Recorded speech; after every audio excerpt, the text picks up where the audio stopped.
Hi, it's Noel Gordon, and today I'm going to make my take on a Bavarian dish using sausages. These are gluten-free sausages, a bit of bacon. I have some baby new potatoes. I have some red onion. I prefer the flavour of red onion, it tastes nicer, and a pink lady apple. And I'm going to cook it all in cider. Nothing else, just cider, with lots of black pepper and then some salt as well, probably rock sea salt. Right, so let's just cut this open. I have a way of dicing onions, which makes life easier. Just put lines down the middle. Do some incisions like that, as you can see. Then literally you can just cut straight through, and if you look, it falls apart into little mini sections. Nice and simple, but a nice quick way to do onions. If you need to dice them or get them small, like I do for this dish, because the idea is I need to almost liquefy them in the food. So I need to make them quite small. And it comes out quite nice. And if I need to, I might cut them a little bit smaller, but I don't think I need to. That'll be enough. Okay, so what I do is I just put these straight in the pan. Any big ones I need to cut up, really. There's a couple of big ones there. It's not a perfect art, but it works. Anyway, so that's those. And it's not the onions making me sound like this, by the way. It's I'm ill today, but I wanted to make something special for my kids, so I've made this, as I say, this off-take of a Bavarian dish. Pink lady apple, which I'm going to cut in half.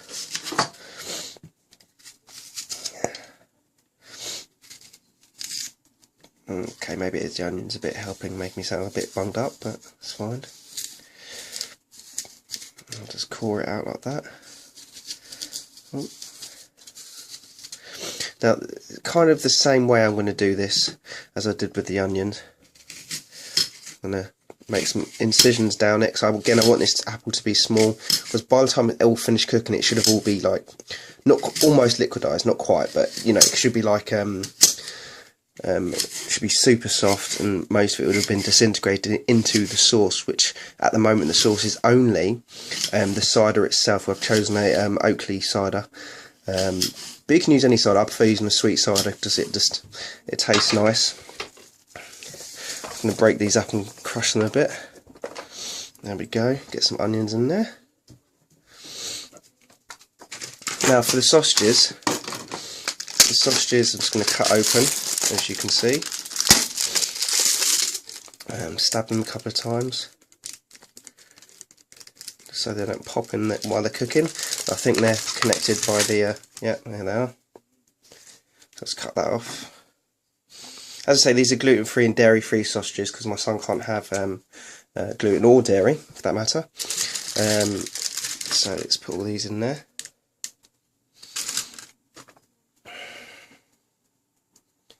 What I want to do first, before I get too excited with this, I want to spray some olive oil in the pan. I'm using this light spray, maybe about 8 or 9 sprays.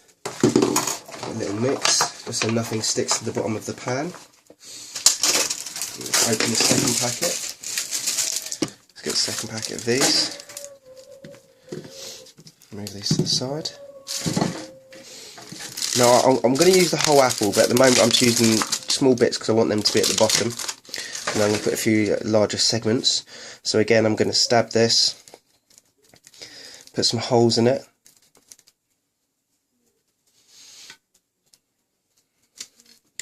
There we go, just slice them apart, put them straight in the pan.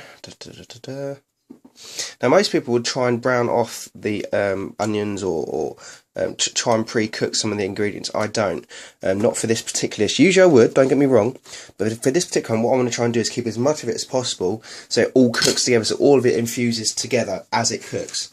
And I find the red onions actually taste better, make the food taste better this way.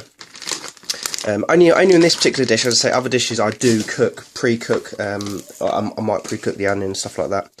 Right, this I'm just literally want to get this slightly torn apart.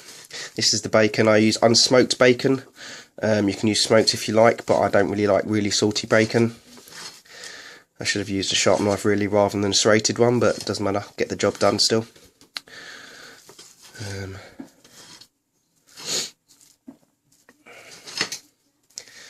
So keep chopping those up. And I'm just going to drop this all in there. Separate it slightly just so it cooks in. Again, this all adds to the flavour and obviously a little bit more substance for the food. And of course the other ingredient that you need to put in there is of course the potatoes. So I'm just going to drop those in. Just going to merge them in between everything.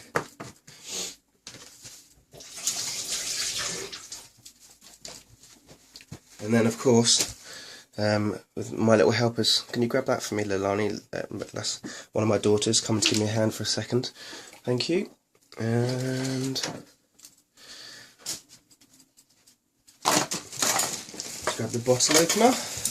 As you can see, move all this to the side.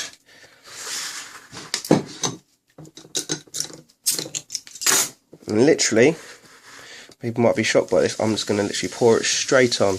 The alcohol will cook out when you cook it anyway, so all that's left is the flavour.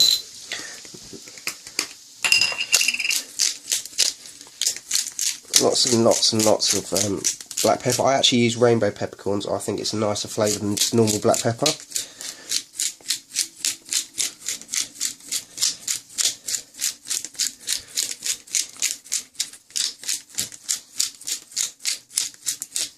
There you go, lots and lots. Don't be scared, it gives it a lovely flavour.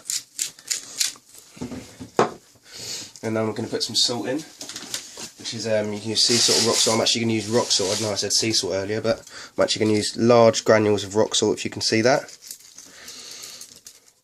I know I said about the smoky bacon, but this does have a different flavour. Rather than having smoky bacon, use normal bacon and just a little bit of rock salt just to flavour everything. And it does taste nicer, I think, personally. And I'm going to pour a bit more of the sauce, if you will, on top, basically to cover everything, so you want it all to cook nicely. There we go. And literally, that is the only sauce it's got to cook in, but the mix of the apples and everything is going to really make it taste really nice. Let me just core this apple here. Move this up a second. Give this apple a quick coring.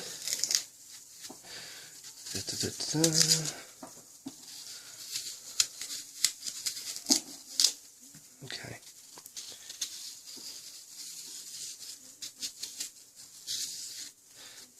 And then what I need to do is basically cut larger segments off, about that size.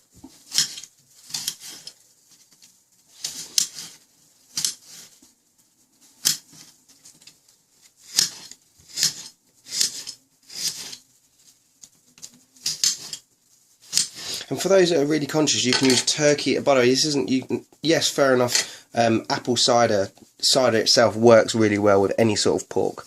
But you can do the similar dish with turkey. You can get turkey sausages, you can get turkey bacon as well. You might want to try and make sure you get the turkey bacon that does not have milk in it, for those that are dieting. Again, yeah, this is a kind of a little bit more of a cheat meal dish, but at the end of the day, you can make it so it's quite low in some of the bad fats and stuff. So don't be scared to experiment when you're dieting as well, because at the end of the day, yes, you're dieting, but you don't have to completely lose all sense of your taste buds. Like some people boil every single dish. But if you look at the pros, they don't boil every single dish. So yeah, just feel free to just experiment with what you're cooking. I mean, yeah, fair enough. As I say, this is mainly for my kids today, because I've just started dieting myself. But I will have this as a little bit of a cheat meal. As you can see, it's all starting to come together now with the looks of it. And just to top it off, as I say, this is my variations on this. I'm just going to drop a little bit of paprika on top. This isn't fiery paprika or anything, it's just normal paprika. And then I'm just going to leave this to cook now in the oven for maybe about 40 minutes or so. And I'll take it when it comes out. I will show you the finished result. And thanks for watching.